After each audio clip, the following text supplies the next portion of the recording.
Hello, কেমন আছো তোমরা সবাই? আশা করি তোমরা সবাই অনেক ভালো আছো। আজকে তোমাদের সাথে শেয়ার করব এই সাদা শাড়িটার মধ্যে এই কাজটার পুরো লুকটা তো এই যে শেয়ার করছি তোমাদের সাথে। এবার কাজটা আমি শেয়ার করব। এই শাড়িটা আমার কাছে অর্ডার করেছিল স্নেহা, আমারই বান্ধবী। ও আগেও কিন্তু আমার কাছ থেকে জিনিস নিয়েছে, যেমন ওই তোমরা সবাই জানো ওই পাঞ্জাবিটা, লাল পাঞ্জাবি, অরিত্র আর ওর বাবার জন্য সেম পাঞ্জাবি দুটো নিয়েছিল। ওই কিন্তু আবারও আমার কাছে অর্ডার করেছে।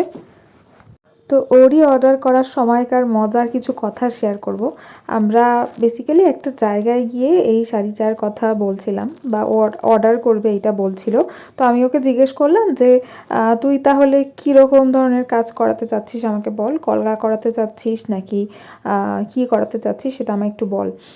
তো ও আমাকে আমি কিছু ছবিও দেখালাম, ও যাতে একটু বুঝতে পারে যে কী ধরনের কাজ করাবে বা কিছু কিছু দেখালাম আমি ওকে কিছু ছবি আর কি। তো তারপরে ও অনেক কিছু দেখলো, অনেক কিছু দেখার পর অনেক ডিজাইনের কথা বললো, কয়েকটা ডিজাইনও বললো যেগুলো ওর খুব ভালো লেগেছিলো। কিন্তু তারপরে ও সব কিছু বলার পর লাস্টে হচ্ছে ফাইনালি আমাকে বলল যে ঠিক আছে, আমি আর কিছু বুঝতে পারছি না, এবার তোর যেটা ভাল লাগে তুই সেটাই করবি।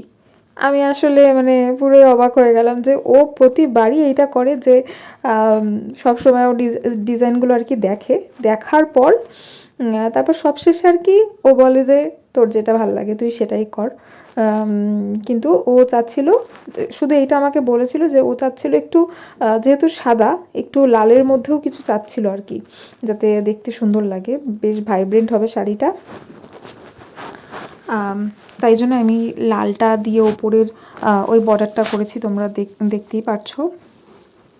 আর এখন হচ্ছে সব থেকে সুন্দর পার্টে চলে এসেছি, যেটা আমার সব থেকে ফেভারিট একটা কাজ, সেটা হচ্ছে বর্ডার করা। যে কোনো কাজের মধ্যে বর্ডার করার পর কিন্তু আসল লুকটা ফুটে ওঠে। এই শাড়িটার ছবিও কিন্তু আমি শেয়ার করব, আপাতত ভিডিওটা শেয়ার করে দিলাম। আমি জানি না আসলে ভিডিওটা আমি কখন পোস্ট করব, তারপরও আর কি বললাম।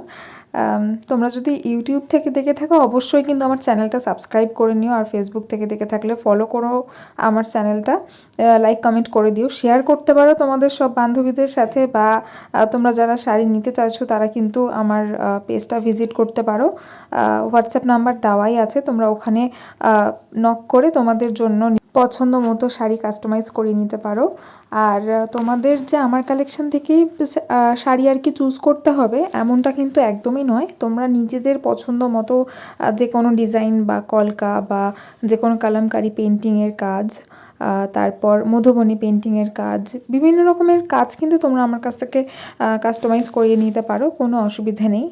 আর এই শাড়ির সাথে আর কি পাঞ্জাবিও ম্যাচিং করে করে দেওয়া সম্ভব হবে, বা তোমরা যদি ফ্যামিলি সেট নিতে চাও আর কি বাচ্চাদের জন্যেও সেটাও হবে। আর সামনেই সরস্বতী পুজো, তোমরা কিন্তু যারা পাঞ্জাবি বা শাড়ি নিতে চাইছো চটপট করে বুক করে ফেলো, আর কিন্তু একদমই টাইম নেই। যদিও আমি দূরের বুকিং আর নেব না, কারণ সেখানে পৌঁছানো আর সম্ভব হবে না, আমার মনে হয় না সম্ভব হবে, তাই জন্য আমি দূরের বুকিংগুলো আর নেব না। তোমরা কাছে যারা আছো তারা কিন্তু অবশ্যই আমার কাছে অর্ডার করতেই পারো। আর এই যে আঁচলের কাজটা একটু অন্যরকম করেছিলাম, দেখো তোমরা, এই যে পুচকুটা শাড়িটা আমার ধরে দিয়েছিল তখন আমি ভিডিও করার জন্য, ও কিন্তু আমার দাদার মেয়ে। আজকের মতো এইটুকুই, দেখা হচ্ছে পরের ভিডিওতে, টাটা।